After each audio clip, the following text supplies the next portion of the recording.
is it repetitive? That's really the key. Like, is it something that you do all the time and you do it the same way all the time? And could somebody who's like 8 or 16 also do it if they were given good instructions? So that's how you're going to determine what is the most important thing to automate first. So you spend a lot of time doing it, and it's also repetitive.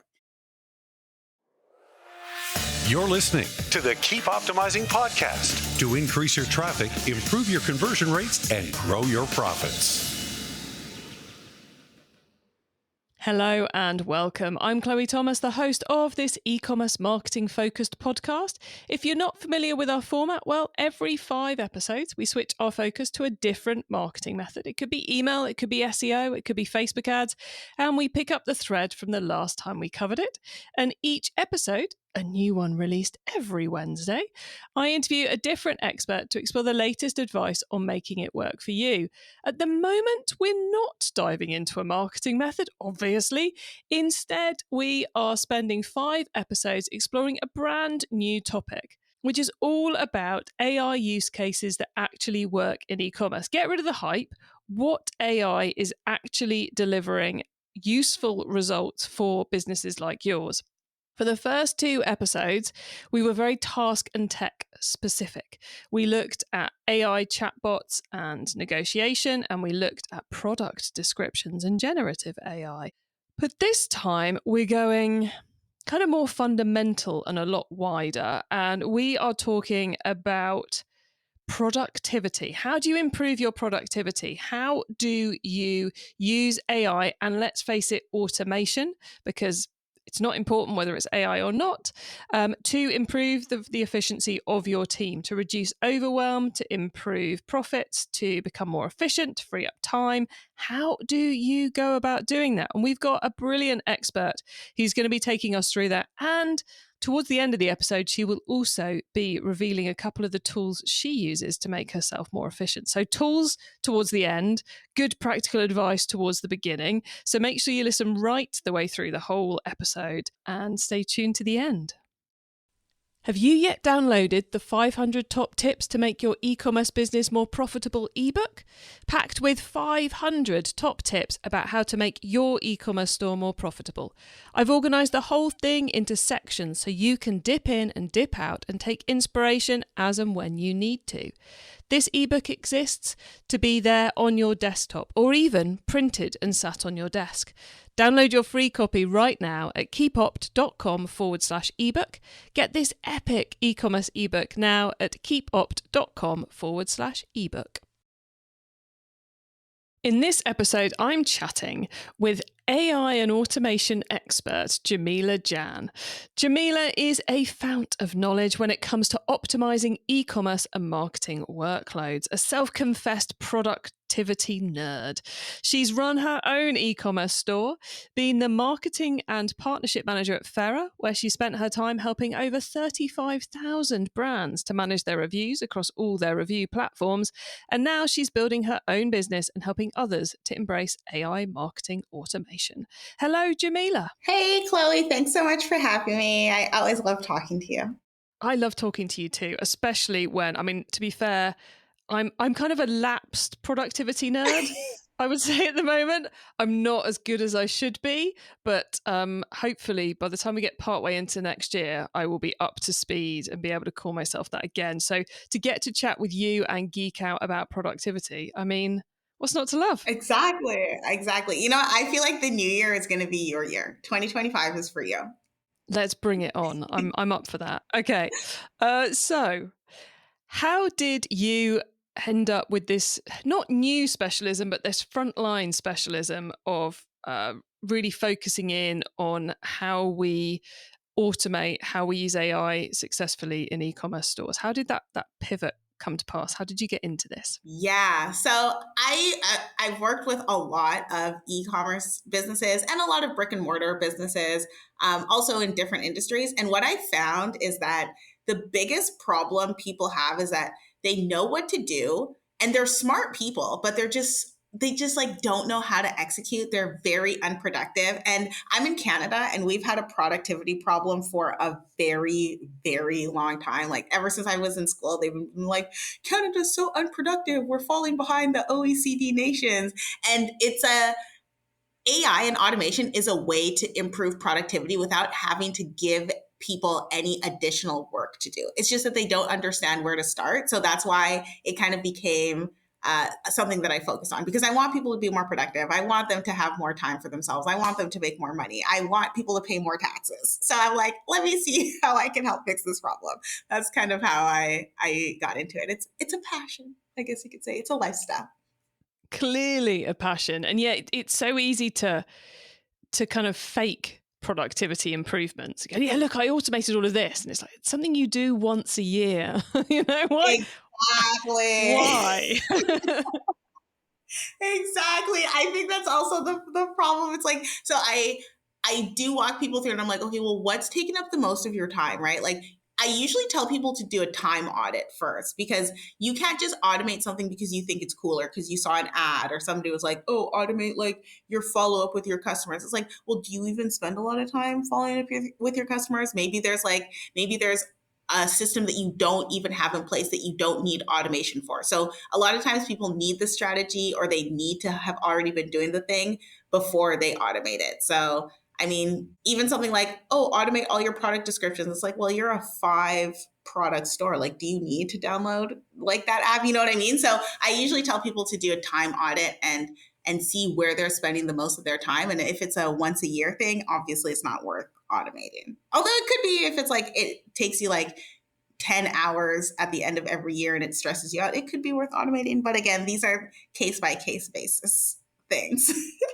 I so want to get into all of that. I've just written down about 8 questions. But okay. before I do get into all of that, and don't worry, everybody, we will get in there. This is part of our AI series, and you and I were laughing before we hit record about how AI is not necessarily necessary for automations.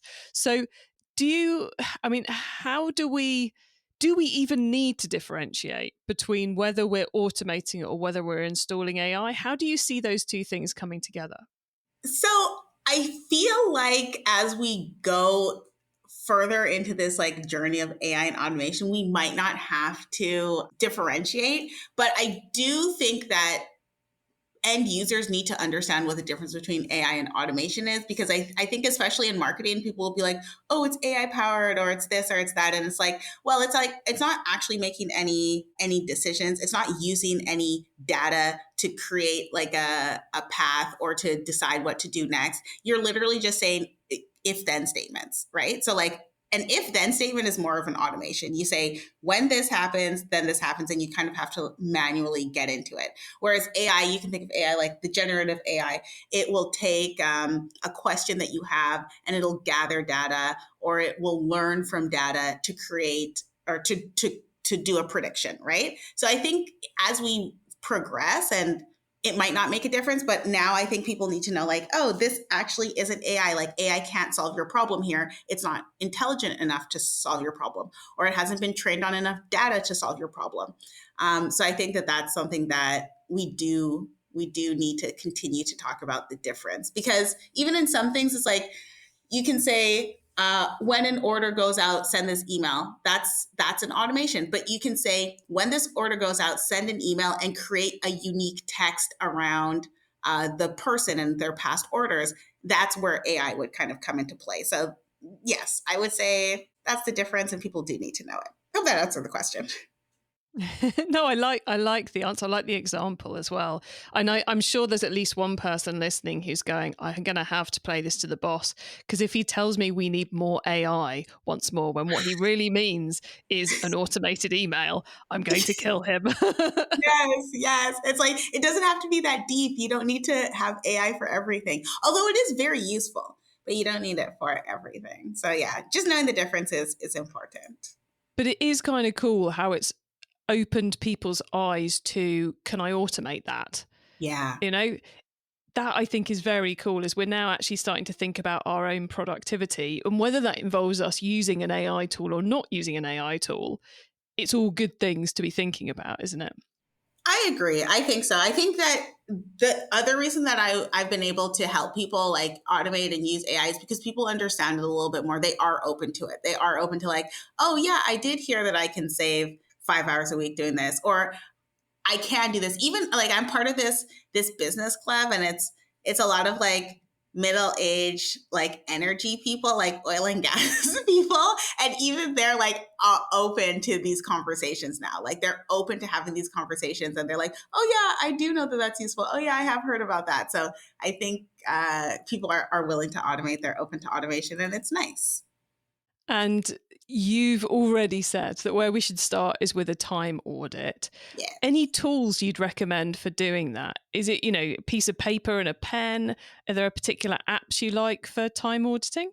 For the time audit, I recommend that people play to their strengths and what works in their lifestyle. So, for example, if you're out and about all the time, you can probably just use your notes app. So, whenever you start a new task, or maybe you're commuting somewhere, or you're in the office, you just write a little note in your notes app. If you're chronically online, I personally use Sensama. So that is like a calendar app, and like it helps to prioritize different tasks. So I'll just hit play when I start a task, and I'll pause when I stop. Also, there's Toggle, which I'm pretty sure is free. And yeah, I just recommend like going through your day. Typically, I tell people to like go through a week and just write down kind of what they're doing. So even paper and pen works, just depending on your lifestyle and what you're doing. If you're moving around, whatever feels best for you. But you have to kind of really think about like, what tasks am I spending time on, and you have to write it down, because if you don't write it down, then a lot of times people forget. Yeah, and it's so, I've ever since I started my marketing agency, I've been a little bit addicted to time tracking. And even now, so this is what, over a decade on, I still look at my time reports and go, what really? What was I doing? There's such a disconnect between what we think we're spending time on and what we're actually spending time on so often, isn't there? 100%. And then you were saying earlier, Jameela, about how, once we've done that time audit, we can see where we're spending the most time. But I think there's also an element of where we should be spending good quality time. Like if someone looked at my time audit, some weeks I might have spent 7 or 8 hours recording podcasts. And yes, we could quite easily script that and create a clone of my voice to do the podcast. But I think that would be a bad automation. That would be a bad issue. So you've kind of got to think about where the value is in your time as well, not just the minutes. Exactly. I feel like with the things that are very customer facing, the things that are very human oriented, where it's like a relationship with somebody, those are probably some of the last things that you want to automate. I don't even think you should automate them, but again, if you're like a 1 or 2 person team, let's say it's like the co-founder, the marketer, and like maybe one other person, yeah, maybe sometimes you do have to automate those things, but you really have to understand what your customer or what your company values are, right? Like if you value customer service, if you value that one-on-one human connection, then you're probably going to want to automate like inventory management or something like that instead of like your customer service first. And then of course I want to preface that by being like, there are some things like, where's my order, that obviously need to be automated. but you want to think like, what's the impact that I'm having, and what do I even like to do? Because I personally feel like AI and automation should serve humanity. And I think it should get rid of the boring, mundane, repetitive tasks. So you have to think like, what are the boring tasks that you're doing? I assume that you like doing these podcasts. Otherwise you wouldn't do them. Well, yeah, exactly. And like there's things which, if you just looked at it from a ones and zeros perspective, from a dry perspective, there's things I definitely shouldn't do, like booking my own train tickets and various bits of my calendar planning, but I enjoy them. So I'm a geek. I'm a bit, so I will carry on doing those myself, because actually I as awful as it sounds, I quite enjoy doing those things. So I'll carry on doing them. But how do we then go about actually working out the best way to automate something when we've found something that we're spending too much time on? How do we approach finding the right way to sort it out? is it repetitive, right? That's really the key. Like, is it something that you do all the time and you do it the same way all the time? And could somebody who's like 8 or 16 also do it if they were given good instructions? So that's how you're going to determine what is the most important thing to automate first. So you spend a lot of time doing it, and it's also repetitive. If it's something that's a little bit more complex, you're probably not going to be able to use AI or to automate it. So that's what you have to determine. Like, is it rote? Can I teach a child to do it? If you can teach a child to do it, you can probably get AI to do it. Even if it is something that's very complex, like if it's a very complex 4-hour task, you can break those tasks down into smaller repetitive steps. So for example, let's say you're creating, let's say you're even just creating like social media posts or something for your products. It might be a little bit complex in the fact that, you know, you have to think about your messaging, you have to think about what the kind of feelings you want to evoke, the kind of pain points your customer has for these social media posts. But what you can do is you can break that down and say, like, I know that I spend like an hour out of the 4, like creating captions or like thinking about captions or like, or that kind of thing, or editing these like these photos. So then those are the kinds of like mundane, repetitive things that you can automate within that process. So even though it is like a complex task, you just have to think like what's repetitive. And the most repetitive things that take the most time are the things that go to the top of the list to use AI and automation for. And what's our aim with this? Is it purely time saving? Is it profit, or is it something else? Right. So I've worked with like companies that are like one person to like larger companies. And for the smaller teams, it's mostly reducing overwhelm. It's taking back their time. It's being able to do more with less. And then for the larger companies, it definitely is like, it's like, how can I reduce hours? How can I reduce headcount? I don't usually work with like, as soon as somebody's like, I want to reduce headcount, I'm like, you're not the customer for me. But like with the larger companies, it definitely is like, how can we maximize the value and reduce the cost, right? And that's more of a technical analysis on their end. They're more like, okay, if I spend like $3,000 or whatever automating this, how many man hours can I save? Whereas for the smaller teams, like the smaller marketers, it's very much like, I need to be able to go to bed before 9:30 or before like 11:30 or something like that. And they're just looking to win their time back. They're looking to have a lot more sanity. It's what I find. It reminds me of a post I saw on LinkedIn a couple of days ago where someone was promoting hustle life, which I always think is a bad thing in the first place. But this person had put up a post saying, having that Sunday entrepreneurial win, sometimes you'd on a Sunday. And my first thought watching it was, you are doing things that don't matter if you're having to work on a Sunday.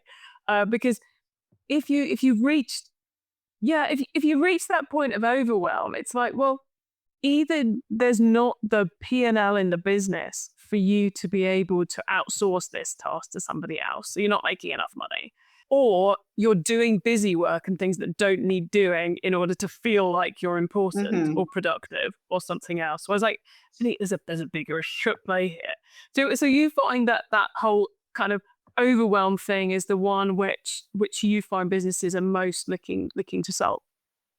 Yeah, for sure. They're like, I know I need to do these things and I know it's going to help me scale my business and I know it's going to help me connect with my customers, but I just simply don't have the time and I don't know where to start and I'm overwhelmed. That's like a lot. Like that's a lot of what I hear.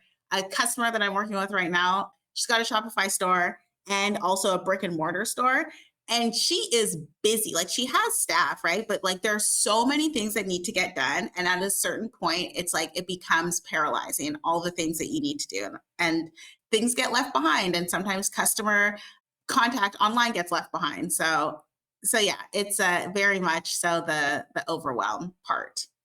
Cool. So Jameela, anything that we haven't mentioned that we should have mentioned for someone who's looking to do more automation in their business in 2025?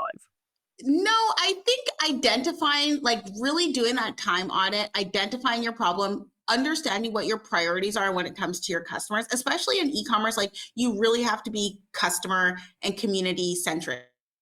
Look at the things that can free up your time so that you can connect with your customer and connect with your community. And I think that's honestly the most important thing in e-commerce. For some other industries, it might not, it's just like straight up about efficiency. But in e-commerce, it should be about how can you streamline so that you can create a better community and create a better connection with your customer, because customer acquisition is not cheap and people are bored of all the things that they see online. So you really have to build that deeper relationship and that deeper connection. And I think automation and AI can help with that.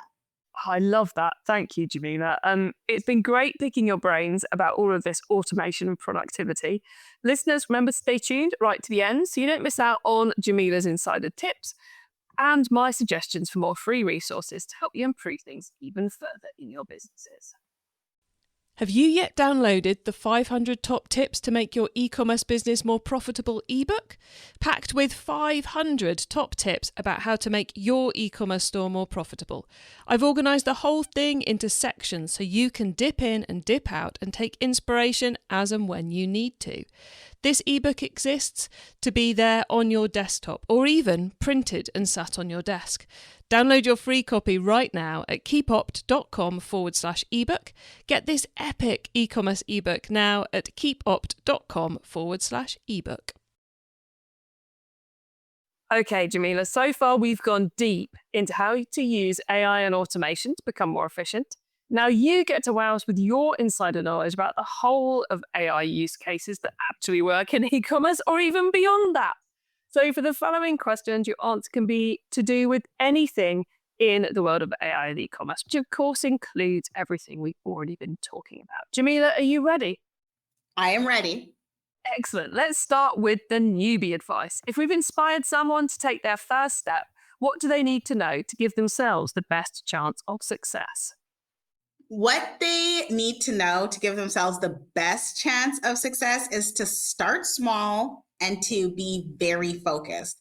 They should really think about where AI can have an immediate impact. So a really good example is like just chatbots. Those are super easy. Even there are a bunch of apps that can help you really streamline your customer interactions, or recommending like kind of personalized product recommendations. So you should use very user-friendly, very low-code apps that will help you solve a very, very quick problem. And once you start to see quick wins and understand how AI and automation can benefit your business, then you can kind of build a little bit more confidence to explore. There are like so many free things, especially like Shopify Flow. I would say that we can talk about that also in the free tips, but those are really great places to start. Oh yeah, Shopify Flow not used by enough people. So Thank you. If you don't mention it, I'm going to make you mention it when we get to that bit. Now, once you started, of course, you've got to keep optimizing. So what's your favorite way to improve performance? Yes. So once you've like picked a couple of things that you want to automate or that you've implemented, you should always have like a baseline. You should say like, this is what I started with. This is how customers were feeling. These were my sales. And then you should always be thinking like, have I improved my sales from this? You have to obviously start with like a goal, right? You're like, okay, I use this to save time. Then in 3 months, be like, how much time have I saved? Do your time audit again. And you can say, since I've implemented this AI, this automation, I've saved like 3 hours a week. And then you can start to adjust or like refine the tools that you use. Again, it's like you start small and then you start tackling, you have your KPIs or your OKRs or whatever you want to call it, whatever your buzzword is. And then you say, have I hit this goal? Yes. How can I make it better? Or have I hit this goal? No. What happened? So kind of A/B testing that, but always starting with a baseline, always starting even in like a little Google Doc being like, this is where I started. And then 3 months later, checking to see where you are. I love that, especially the starting small bit, because so often people go, I'm going to automate everything. No, you can't do that. You have to refrain from wanting to automate everything. It will also lead to overwhelm and you'll be like, this is so stupid, nothing works. And you're not going to be any better off than when you started. So true. Right. If someone listening wants to learn more, is there a cheap or free resource you would recommend? Yes. So I have a very free download on my website, jameelaghann.com, which is an automation readiness checklist. So it kind of walks you through what what kinds of things you should do, what's repetitive, what's not repetitive. It gives you like a calculation as to how much time you could save versus how much it's going to cost you, that kind of thing. So that's free. That's on my website. And then the other thing is Shopify Flow. So I know a lot of your people are on Shopify. I love Shopify Flow. They have so many templates. There's no reason that you shouldn't be able to like implement a very simple automation or integrate AI if you're using Shopify Flow. Like, it's so easy. I also personally love make.com. Make.com is free. You can pay for a few more operations. I use make.com for a bunch of things. Like I've made follow-up reminders for when I take pictures for business cards at networking events. I've created like a whole content creation workflow. Like and it's free. It's free. So like there's so many free things that are out there that there's no excuse for you not to use. It just takes like a little bit of time, but use the checklist and then you can decide how much time is actually worth putting into creating the automation. Love that. Finally, crystal ball time. What's coming up in the next 6 to 12 months that we should be getting ready for? So I think in the next 6 to 12 months, we're probably going to see, I have a couple of things. I think we're going to see a divergence. We're going to see people who continue to use AI and implement them into their workflow. And I think we're going to see people who are just going to go back to like old school, like whatever, I don't even care. They're not going to embrace it into their workflow. And I think that we're also going to see a lot more of these AI tools, these large language models become a lot more expensive. And they're going to be moving towards either like an ad base or a higher tier plan, or they're going to reduce what you can get on the free plans. Because I feel like it's kind of in that like Facebook era, where they would like pay people to be on their platform or like recommend to their friend. And then once they get you, they like make it so much shittier. So I think we might see that. But I also think that voice commerce, and again, specifically for e-commerce, like visual search, people taking screenshots of things they see on TikTok, or I've taken pictures of things people are wearing on the street, and I will upload that into an image search into like a shop that I shop as that has a large SKU number. So I think that's kind of what we're going to see in the next 6 to 12 months. So fascinating. Loving those. Okay, Jameela, we are very nearly at the end of the show. So could you please let the listeners know where they can find you and your business if they want to get in touch? Yes. So if you want more of a personal, what I'm doing in marketing, JameelaGhann.com is where I kind of live. I'm also on LinkedIn at Jameela Ghann. And then if you're looking for marketing strategy, marketing automation services, then it's marketuraconsulting.com. So that's where I am. But you can find me on Jameela Ghann on LinkedIn. That's usually where I'm active. You can add me, send me a DM, and I'd be happy to send you any resources or let you know kind of what you can do to automate. Awesome. Jameela, thank you so much for being on the Keep Optimizing podcast. It's always great to catch up with you, especially when we're talking about a topic like this. So thank you so much for being here. Well, thank you so much for having me. I always love being here, and I love providing value where I can. Oh, doesn't that just make you want to go and look at your time reports and find something else to automate? I know it does me, and I am quite heavily distracted by the idea of going and checking out make.com, make.com, because that sounds right up my street. So you can get the notes from all those bits that we discussed at keepoptimizing.com, plus the links and all that other good stuff. You can also use our special direct episode short link to go straight to the episode. So that's keepopt.com/the number of this episode. And that will take you straight to the right page of the Keep Optimizing website. And when you get to the website, please do add yourself to our email list so you don't miss out on any of the other things I share to help you improve your business. Thank you so much for tuning in to this episode of the Keep Optimizing podcast. If you've enjoyed this episode and want to keep on learning about how you can use AI and automation to reduce overwhelm, improve efficiency, and all that good stuff, then please do check out the previous 2 episodes where we've dived into more AI-focused topics. So we've got one episode about chatbots and negotiation, and we've got one episode about product descriptions, which I know is a very hot topic in AI and e-commerce. So go and check out those 2. They're the previous 2 to this. And you can also find our full thread of AI use cases that actually work in e-commerce content by either scrolling up your feed or using the short link keepopt.com/AI. Please do tell your fellow marketers about the show because I want to help as many marketers as possible to improve the performance of their e-commerce marketing. Have a great week and make sure you listen to the next episode so I can help you to keep optimizing your marketing. Access everything Keep Optimizing at keepoptimizing.com. That's with an S, not a Z.